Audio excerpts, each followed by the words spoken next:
USDA delivered the first estimate of 2024 corn and soybean production yesterday. We'll get a reaction this morning, and there are several potential disruptions to the supply chains for global grain trade on the horizon. We'll take a look at those challenges. Live with a long list of challenges via Farm Journal Studios, this is AgriTalk. This morning we'll begin with a conversation with Dan Basse from AgResource Company. Then it's Ken Eriksen from Polaris Analytics and Consulting. And directly following the news, Karen Bonert from Farm Journal's Milk. I'm handsome newsman Davis Michelson. Now, say hello to the host of AgriTalk, Chip Lorre. All right, Davis. Hey, thank you so much. Welcome to AgriTalk, everyone. Glad that you are with us on this Tuesday morning. Karen Bonert's going to jump in here in just a little bit, and she is going to have some perspective on the number one thing. I shouldn't say it's the number one thing, but a very important thing. No, hype it a little bit. Hype it. That dairies consider when they are looking for new locations. Oh, okay. All right. Okay. Yeah, it's got a lot to do with it, and I don't think anybody's going to be big-time surprised, but it does create a lot of challenges. Now, we've got the corn and soybean crops out there. We got the first survey-based yield estimates from USDA yesterday. So now that the big yield potential has been identified, 183.1 bushels per acre on corn, 53.2 bushels per acre on soybeans. Now that the big yield potential has been identified, the challenge is going to be getting it in the bin. And finally, you got to move it around the country, and you got to have people at work doing that. And there are a couple of strikes or potential strikes that are on the horizon that could create some additional challenges there as well. You see what I did? You see what I did? That was really good. That was really good. I brought all the challenges together. It's like full circle. It is. It's all like you've been thinking this through, haven't you? I try to. I try to put a little planning behind it. All right, buddy. How's things down your way? Going really good. About 70 degrees, cloudy with a nice steady rain, but my computer has a red upward arrow, says temps to jump. It doesn't say when. It doesn't say how high. Wow. This is what we know so far. You had good rain yesterday, didn't you? Oh, we had a real nice rain. Yeah, and no wind, no hail with it, at least here in my backyard. Just nice steady rain. It's gorgeous. Gotcha. All right. Let's go ahead and get to the news. What do you got? Yeah, well, we'll stick with the weather, where the National Weather Service expects Tropical Storm Ernesto to continue to trek closer toward the U.S. Virgin Islands and Puerto Rico as deteriorating conditions are expected today. Meanwhile, dangerous heat conditions across the southern plains and Gulf Coast continues. Heat, dry fuels, and isolated dry thunderstorms may initiate additional fires across the west. Severe thunderstorms and heavy rains for areas of the Central Plains and the Mississippi Valley. We've got some daily export sales to talk about. 132,000 metric tons of soybeans for delivery to China during the 24-25 marketing year, and 137,160 metric tons of corn for delivery to Mexico in the 24-25 marketing year. Some brief highlights from USDA's crop condition report. USDA rated 67% of the corn crop as good to excellent and 10% poor to very poor. The soybean crop was rated 68% good to excellent and 8% poor to very poor. USDA rated 72% of the spring wheat crop as good to excellent and 5% poor to very poor. Chip, it seems like these condition ratings on the corn and the beans are kind of stuck here, sort of hovering around that 70, high 60 percentages. Exactly, and that is unusual. Usually by now it is starting to deteriorate as the crop is moving along, maturing, but we're not seeing any of that at this point. It's got some people thinking that yesterday's yield estimates, that there might be some upside potential on top of those. Yeah. All right. Well, Chip, sales of farm tractors and self-propelled combines in the United States have experienced a significant decline in the first 7 months of 2024. That's compared with the same period last year. According to data from the Association of Equipment Manufacturers, this downturn is evident across various categories of agricultural equipment. Well, we've been talking about it. It feels like the ag economy is in a recession, and it's going to be reflected in those equipment sales. Well, in July 2024, the Producer Price Index, or PPI, a key measure of wholesale inflation, rose by 0.1%. That was below the anticipated 0.2% increase. The moderation in wholesale inflation comes after an unexpected increase in June, where the PPI rose by 0.2%. The U.S. government is facing significant fiscal deficit, running $1.52 trillion in the red just 10 months into the fiscal year. With more deficits expected before the fiscal year ends on September 30, the Treasury projects the full-year deficit to hit $1.87 trillion. Trillion dollars is so much money. It is so much money. People don't lose track of just how much a trillion is. Well, Democratic candidate Kamala Harris has not yet offered many specifics on what she would do as president. Analysts note at some point Harris will have to offer at least a sketch of her policy plans. Campaign expectations have already been upended once by a debate. That could happen again when Harris and Trump square off. And finally, a railway strike in Canada appears imminent after the Canada Industry Relations Board cleared a key hurdle, raising the threat of a lockout if no agreement is reached by August 22nd. This, according to our friends at Real Agriculture. We'll get more on that later. Chip. Yeah, we will talk to Ken Eriksen about that coming up here in just a bit. All right, thank you, Davis. Let's bring in Karen Bonert, editor of Farm Journal's Milk. Good morning, Karen. Hello, Chip. All right, so talk to me about one of the deciding factors when a dairy is looking for a new location. Well, sure. I think that there's a lot of factors, and I think that, obviously farmers, Chip, are faced with a lot of challenges when we think of high input costs, that volatile milk price, and labor issues.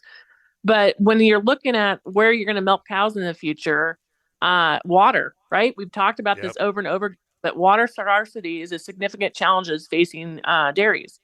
So I was out in Sun Valley, Idaho last week, and Sarah Dorland with Sarah's Dairy Risk Management said, hey, you know what? Where there is water, there's a way. And I think she was onto something because with all this processing coming online in the next year or so, $7 billion in investments, Chip, water is a necessity. And so you look at the areas around the Sun Belt, Texas Panhandle in particular, and it's going to be difficult to see more processing coming online with water availability already kind of being an issue that's affecting producers down there. So I don't think it's just pertains to Texas, but when processors are assessing where their next production plant's going to be, this is going to be the number one driver. And Dorland also said that she sees opportunity for future growth along the U.S.-Canadian border as there's access to plentiful water. So, which just matches up to the recent announcement by Upstate Niagara Co-op, who's doing a $150 million expansion. So I guess for me, Chip, the big question is, will more expansions happen along the border? I think time will tell. But water is that's a $1 million question that we all ask. Where's that water to grow the feed that ultimately can feed in the milk? Exactly. Yep. It is a big issue, and in so many cases when we talk about exports of wheat or corn or soybeans, there are those that say what we're really doing is just exporting U.S. water. I mean, they talk about that in almonds too. So stuff like that. Good stuff, Karen. Thank you. Thank you. Yep, Karen Bonert, editor of Farm Journal's Milk. We've got Dan Basse up next. The best talkers in ag, including you. Join the conversation on AgriTalk. Call us at 855-4TALK-AG. Welcome back to AgriTalk. I'm your host, Chip Flory. Glad you're with us. Okay. USDA delivered the first survey-based corn and soybean yield estimates of the year yesterday. They have not gotten into their objective yield plots at this point, but they did take a look at the FSA, the Farm Service Agency certified acreage data, and made some adjustments to planted acres on corn and soybeans, which resulted in changes to the harvested acreage estimates. Lost some corn, gained some beans. Let's get a reaction to all of this movement on the supply side from Dan Basse, President, AgResource Company. Dan, it's great to talk with you. How are you? I'm really well, Chip, and good to be with you. Yeah, glad you're here. Okay, 183.1 bushels per acre for a national average corn yield. Dude, that is a big number, isn't it? It really is when you think about it. And, we've got a record yield in Illinois, 10 bushels an acre above the 2015 record, 225. So, when you're out next week and I'm out this week, we need to see some really strong plant populations. Because no matter how big the ears are, it really has to be there. The plant's numbers have to be there. So that's kind of what we're looking at. But, again, a big crop. Condition ratings aren't falling, as you mentioned, which means that maybe this yield gets better. But we've got a ground truth now, what USDA told us. Yeah, that's exactly what you're doing and what we will be doing next week. The 225 there in Illinois, you've got clients, you've got friends all up and down the state. Do they really think a 225 is possible in Illinois?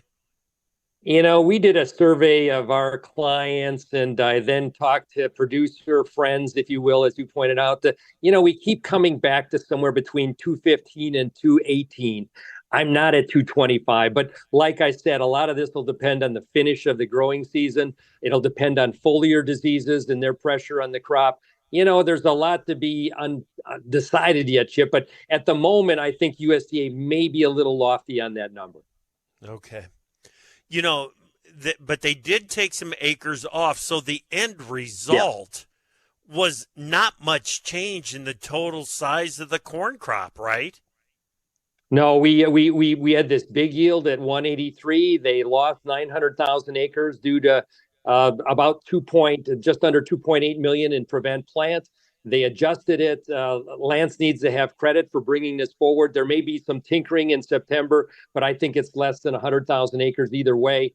And so at the end of the day, we've got a good handle now on planted and somewhat harvested acreage. It all comes down to yield, and I'm thankful that you and I don't have to think about harvested acreage anymore. It now just has to be what's in the field and how do we bring it home.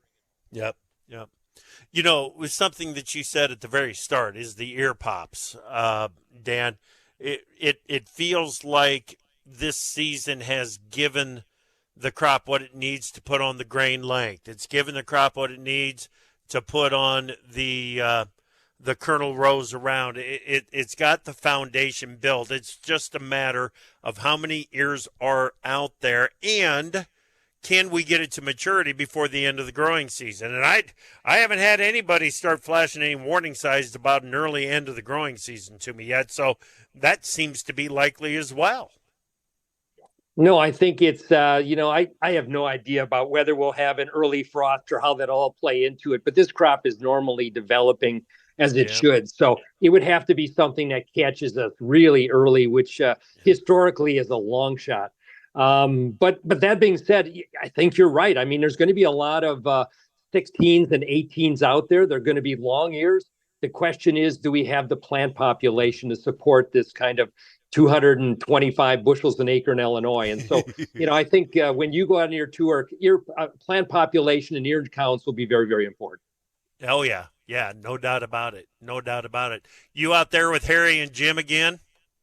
Yeah, no, Jim Quinton leads our team. As you know, Jim's an old timer and he's good. So we take two routes and we'll crisscross Illinois and Iowa, trying to get those two states and then we'll try to see how you do the week after and kind of gather it all together. Of course, you're going to do much more comprehensive across the entire Midwest, but we just try to look at the I states and have a ground truth to USDA, at least for our client base going forward on that. Well, you've got some awfully good experience out there. Jim's the OG of crop scouts in my book. Ran the Midwest tour before he worked with Pro Farmer to transition it over to Pro Farmer back in 93. And so you've got the OG out there with you. Okay. Bean yield 53.2. And I mean, not just beating trend line, but beating trend line by 0.7 of a bushel. That's a big number as well.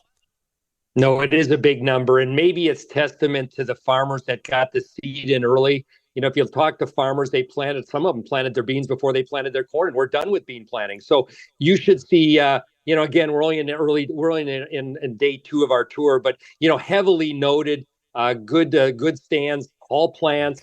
So, maybe that's testament to the farmer getting this bean crop in the ground in the last half of April, and it's had the best growing conditions. So if you ask me, I'm a little pessimistic on corn yields, only in Illinois, because that's the only thing we've seen so far, but really optimistic on bean yields. And so I think we're going to find good counts on the beans.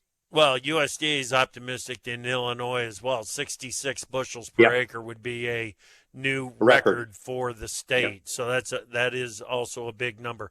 Hey, real quick, on the field observations that you've made, are you seeing any disease issues that we need to be aware of? Well, we are seeing more tar spot in corn than I would like, and we're also seeing gray leaf spot and some northern corn blight. So there is some foliar diseases. And again, you never have a chance to ask the farmer, did they treat the field with fungicide or not? We're assuming that some of these fields they haven't. So there is some of that, if you will. And tar spots showing up more frequently than we would like. On soybeans, they're all clean. I'm seeing nothing with terms of aphids or any problems there, but the foliar diseases in corn are out there. And it's something you need to look for, because last year, the one thing that stood out in our crop observations was just no foliar diseases what to speak of. So a little bit of change on that this year. Okay. All right. Then in the supply and demand report, the WASDE report, new crop corn carryover not that far above 2 billion bushels. That feels manageable, but Dan, it feels like this soybean carryover is starting to snowball on us. It feels like we're going to be buried in beans again. And we've got November bean prices getting closer to 950, and I'm only using 950 because that was the highs, if you will, when you go back to the trade war with President Trump in China, and we had 1 billion bushels kind of stacked up back then. I don't think we're heading to 1 billion bushels, but if you have a 54 on yield or something like that, we will be looking at 600 million bushels, and that's enough to keep the bean market in that $9 to $10.50 range for a little bit of time here. The good news from our perspective is I got a bunch of Brazilians on this tour also, and we've got the Bank of Brazil here who does a lot of financing on Brazil. They are telling us that the Brazilian farmer, based on yesterday, is now in a position where they're losing money. They're joining us U.S. farmers. And so even with the real at 5.5, that may cause the Brazilian farmer to kind of rear back and plant less than his intended acres. So something to keep in mind as we turn the calendar to September. Okay. All right. Very good. Switching gears, Ukraine's movement onto Russian land. I can't believe how little attention the market is paying to this, but it seems like a really big deal to me, Dan. Is it? I think it could be a big deal also. I share your views, but, we've been slapped with this fish in terms of trying to be bullish of the Ukraine or the Black Sea because of the war. It never has panned out over the last couple of years, and I think the fish would have to get really smelly, and maybe then the market will react. But obviously, this is going to escalate things, and I would imagine Novolinsk, the big export port there in Russia, could be at play at some point. So let's see what happens. But my Black Sea friends, if you will, are very concerned by this, and I think it's something we need to watch in the market going forward. Okay, well, I'll be relying on you to keep an eye on that for us and keep us up to speed on it. And then France. France lost a bunch of bushels to rain here, went on a harvest-ready crop, didn't they? Well, they really did. And if they're looking for a story in terms of the grain market, and it's hard to find one in this bearish landscape, it may be the wheat market. It may be the wheat market, Chip, because, if you look at the French crop, we think it's all of 25.5 million metric tons. That's 10 million metric tons down. And then you look at the Black Sea, and we've also got this problem with Russian spring wheat, where they've had way too much rain. Similar to France, we've had this stuck weather pattern. So when we put it together, if you got a problem in Russian spring wheat, which, accounts for about 40% of their crop, there's something that may be developing in wheat that kind of bottoms us out here in late August, early September, and then gives us a rally effort into the end of the year. We'll see what happens. Okay. Yep. You sniffed out what I was doing there pretty quickly, that I'm looking for some kind of a bullish story in these grains right now, and we might have to look to the wheat market for that. Dan, be safe out there on the road. Tell the guys hi for me, okay? Will do, Chip. You do the same next week. Be well. All right, thank you. Dan Basse, President, AgResource Company. We're going to talk about some transportation issues with Ken Eriksen next. Council. Time for Markets Now with the experts from ProFarmer. Joining us now, ProFarmer editor Brian Grady. Beach, let's go to the soy complex to start this off. Some heavy pressure again this morning. Yeah, absolutely, Chip. Double-digit losses. November soybeans posted a contract low and at 964 this morning, and so that just took out the previous low from basically 3 years ago, and rough go around here. Active follow through selling, obviously. Meal market is trading $2+ lower. Soy oil is 90 to 100 points lower in most of those contracts, so the washout in the soy complex continues. That's also spilling over into the corn market. So we had the key bullish reversal yesterday in December corn futures. That's been erased, and just no follow through to the upside, and we're trading about a nickel lower in most of the contracts at mid-morning. And the wheat market also under pressure here, being led lower by SRW contracts. And the wheat complex didn't get that quote-unquote negative report like corn and soybeans arguably did. But boy, it's just the negative attitude is an anchor on that wheat trade right now. Okay, take us to the cattle complex.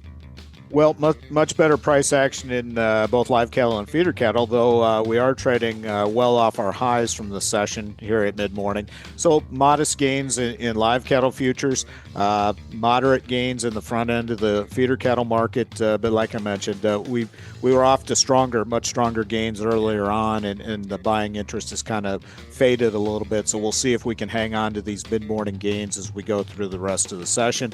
On the hog side of things, the August contract is just mildly lower, but heavy pressure in the deferred contracts amid the falling cash market. Yeah, it's a tough market, no doubt. Thank you, Brian. ProFarmer editor Brian Grady.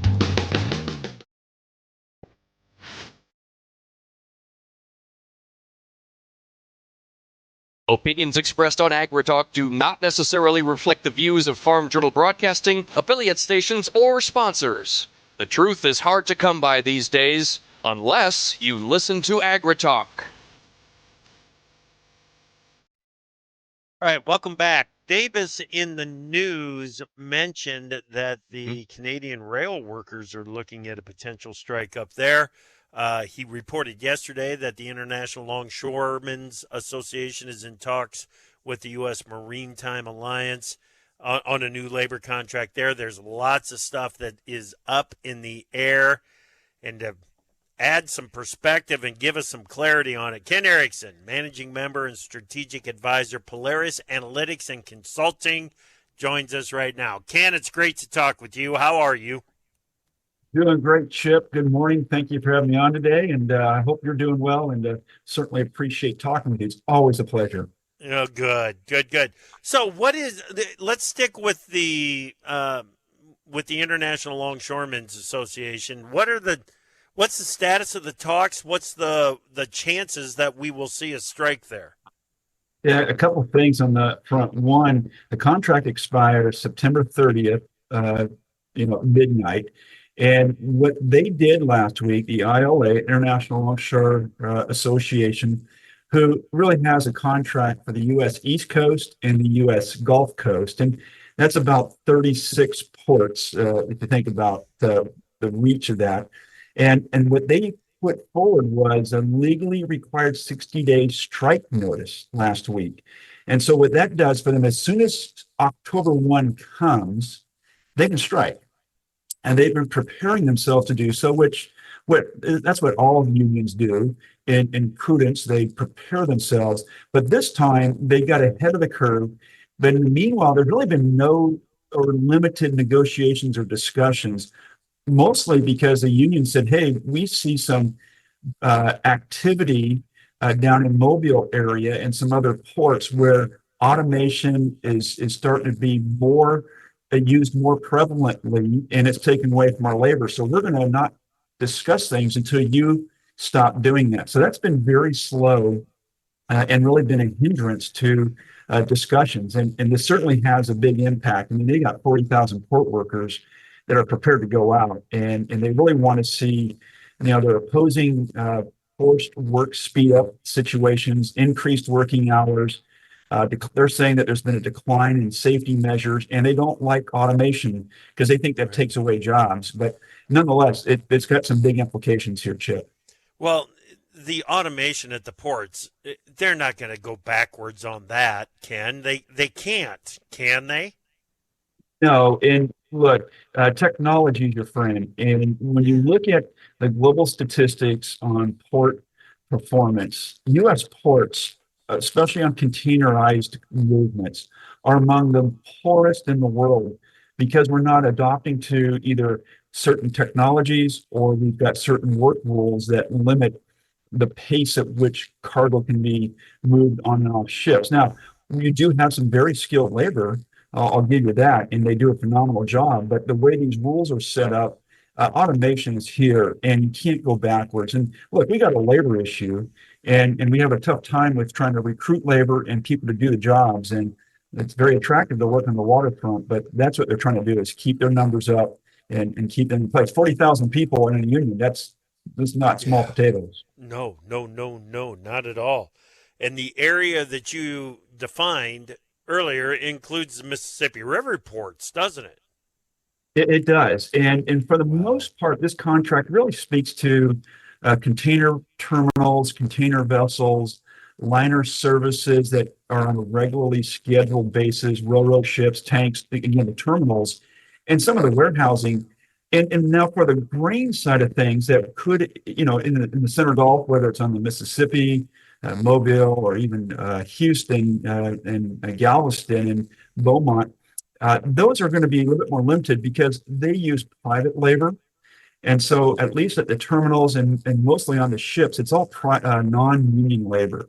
And so for the most part, the interruption is going to be any strike will be very minimal to those areas. However, I would suggest that we got to be cautious.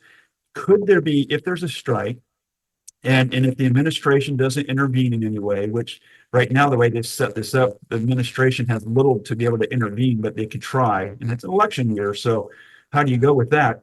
The West Coast labor could have a sympathy situation where the ILWU on the entire West Coast could say, look, we're going to honor that strike, and maybe we're going to be in sympathy with them with their own strike, work slowdown, or sick out, whatever you want to call it, Chip. Yeah. You could see some things that could spread to the West Coast. And if they're sensing that there's diverted cargo, they may want to try to do something there, mainly on the ship side, because they've got separate contracts for grain on the West Coast with the individual elevators. So that's a little bit unique for the ILW. But the ILA, where the hit is on the containers. And that's where we got to watch for any of the special products and grains. But there is some risk to ag in this whole scenario, isn't there?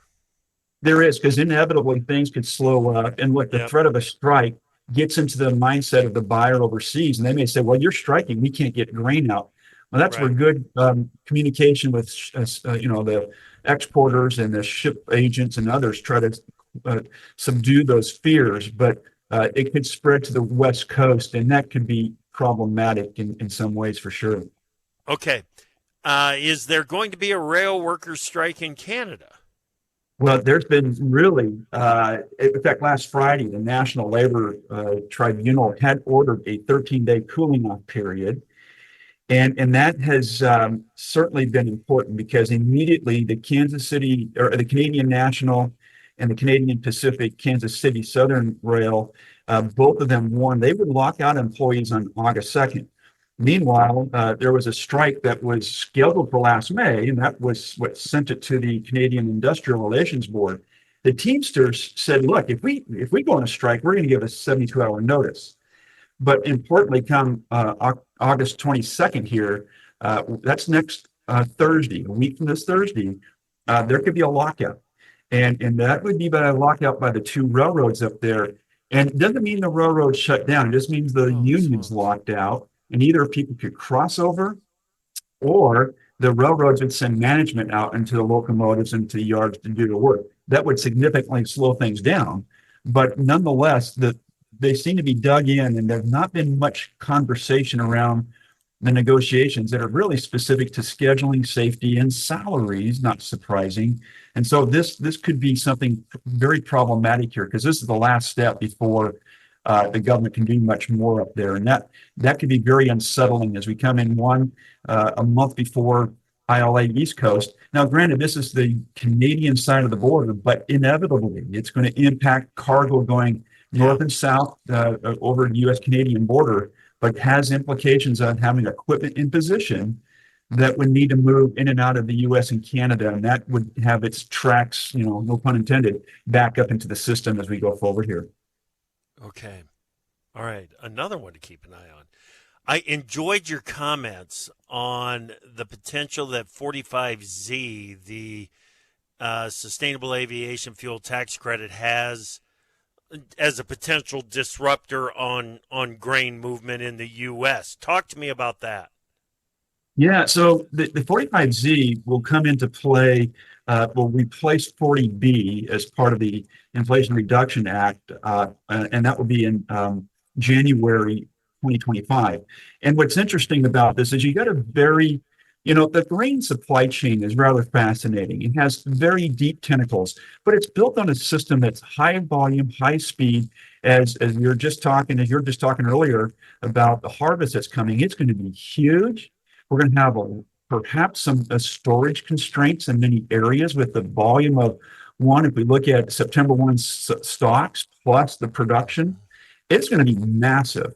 And you're going to have some tight utilizations in certain areas. So the idea of moving high volumes is very important. And 45Z will reward to move the corn to an ethanol plant. And that's where the reward is. It's not upstream in the supply chain, say at the farm.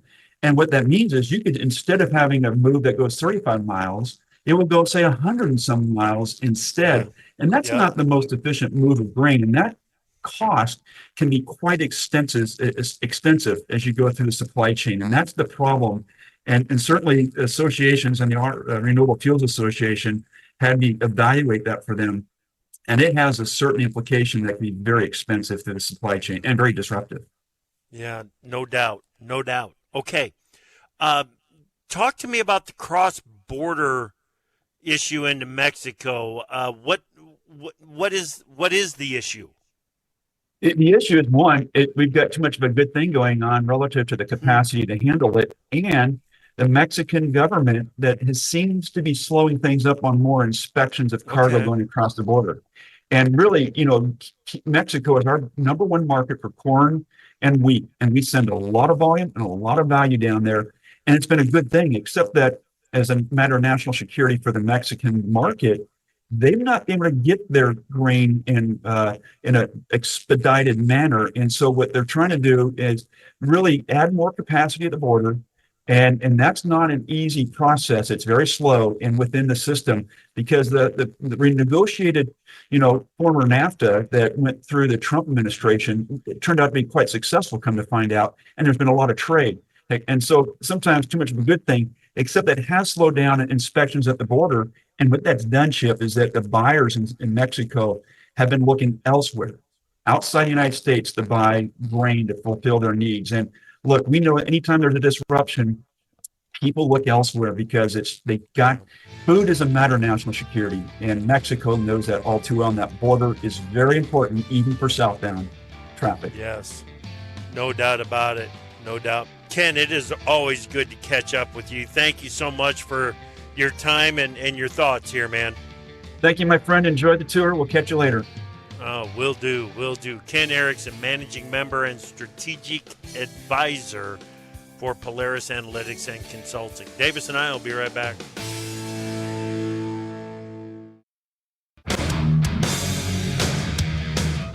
Do you suffer from talking on the radio phobia? No problem. Send us a tweet at #AgriTalk. And welcome back to AgriTalk, everyone. Thank you so much for spending some time with us this morning. I am your pal, Davis Michelson. Chip Flory joins as well. Chip? Yeah. Yay, buddy. Yeah. We had a couple of great conversations there. I want to go to Ken Eriksen. What? Huh? Are you okay? Okay, yeah, something just popped into my head. There was a gasp. Let's have it. Yes. Well, and this has nothing to do with what we were talking about before, but it's an update to a story that I heard yesterday, or that something that we talked about yesterday, and that's the big boar at the Iowa State Fair. Oh, yeah. Yeah, 1,420 pounds. Petunia, as I recall. No, Finnegan. Huh? Finnegan. Oh, of course. I went to high school with the guy that raised him. What? Yes. Brian Britt. We should get Brian. I saw Brian on the news last night. Brian's an auctioneer. I saw Brian on the news last night talking about Finnegan, the 1,420-pound boar. Yeah. We should have him on talk about rate of gain. Yeah. Congratulations. Yeah, I think he's been around for a while. Brian's down there at Monticello, so big shout out to Jones County. Heck yeah. And an auctioneer to boot. Yeah, that's right. I mean, I said, hey, little lady, won't you give me a sign? You know what I mean? Yeah, am I right? Yeah. That's what I said. Ukrainian forces. We haven't gotten into this, but you and Ken Eriksen were kind of talking about the Ukrainian thing a little bit with Dan Basse as well. Right. Ukrainian forces have launched a significant cross-border incursion into Russian territory, resulting in the control of dozens of Russian villages and approximately 386 square miles of land. This is a significant advance on the part of the Ukrainians here, Chip. This is when you first reported this, Davis, you said something that made me go, huh? Is that right? But it's the first incursion of foreign forces onto Russian land since World War II. Yeah. It's crazy. Now, there was a thing. And the market just kind of took it all in stride. Yes, it did. I'm surprised by it. Just shows how numb the market. When I say the market, I'm talking crude oil, I'm talking wheat, I'm talking corn, I'm talking fertilizer. Yep. You can talk about anything that touches Russia, or that Russia touches in any way that has an impact on global supplies. And the markets just took this in stride. I'm really surprised by it. I am too. And you hit it right on the head. There we go, thinking with the same brain again. Russia's fingers are in an awful lot of news stories right now. A lot of stuff. Let's look at the WTI crude oil here. This is the West Texas Intermediate, the U.S. crude contract. The October contract down $1.10 today, 77.36. Look out to the Jan 25. We're at $75 even, off 86 cents so far on the day. But this also worse. This also in the news. Russian President Vladimir Putin today is expected to host Palestinian President Mahmoud Abbas in Moscow. I don't know if this is going to be a big deal. I feel like it's a little bit granular to have any impact on the market. But once again, we see Putin's hands right in the middle of a potentially market moving situation here. Wow. Yeah. Wow. I am getting updates as we speak here. All right. It looks like there is some movement of the Russian troops out of Ukraine to put them in a more defensive position inside of Russia. I mean, see, this is changing everything up. It really is. You want to speculate on a little Putin strategy here? I'll jump into that. Bring it in. Do it. Big Apple Joe, let's have it. You're pulling your troops out of an area. Does that mean you're planning some sort of massive bombing campaign? Well, there's that. Yeah. See, and this is my thing too. The U.S. sending weapons and assistance to Ukraine, as long as they don't shoot those into Russian territory. Right. They're abiding by the agreement with the United States. So could it be sort of implied that if the Ukrainians are launching U.S. weapons onto Russian soil, perhaps, I like Joe's point, perhaps Russia's pulling back just far enough so they can say, you see, you're sending them weapons and now there are U.S. weapons on Russian soil.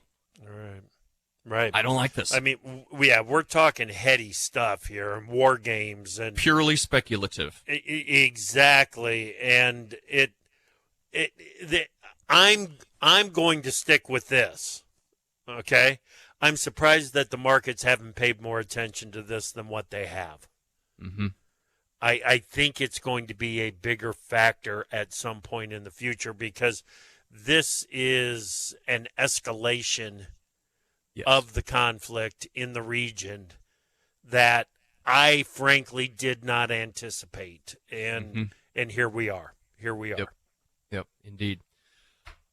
Moving on. Let's get closer to home. Let's talk about those crops in the I states. Dan Basse is kind of liking what he sees out there. Oh, absolutely. And when you look at the soybean state by state yields, you've got a record yield anticipated just east of the I states. In Ohio at 59 bushels per acre. Indiana comes in at a record 62 bushels per acre. Illinois in at a record 66 bushels per acre. And the yield projection or estimate in Iowa, 61 bushels per acre. But there's some awfully good yields expected in other states, too. A record 51 in Missouri, a record 57 in Arkansas, a record 58 in Mississippi. It's just it's a heck of a bean crop down the Mississippi Valley. On corn, Dan and I talked about it, but 225 bushels per acre is the estimate in Illinois. That would be a record.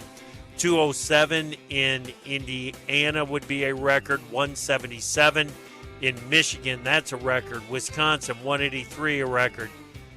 Do not ignore this one. Iowa, 209, a record. Nebraska, 194, a record. South Dakota, 162, a record. Man, oh man, big crops out there. Yep. We're going to get out and ground truth it next week and see if those bushels are out there or not. Hey, thanks for listening this morning. Come back this afternoon. Allison Thompson from the Money Farm right here on AgriTalk. That's right.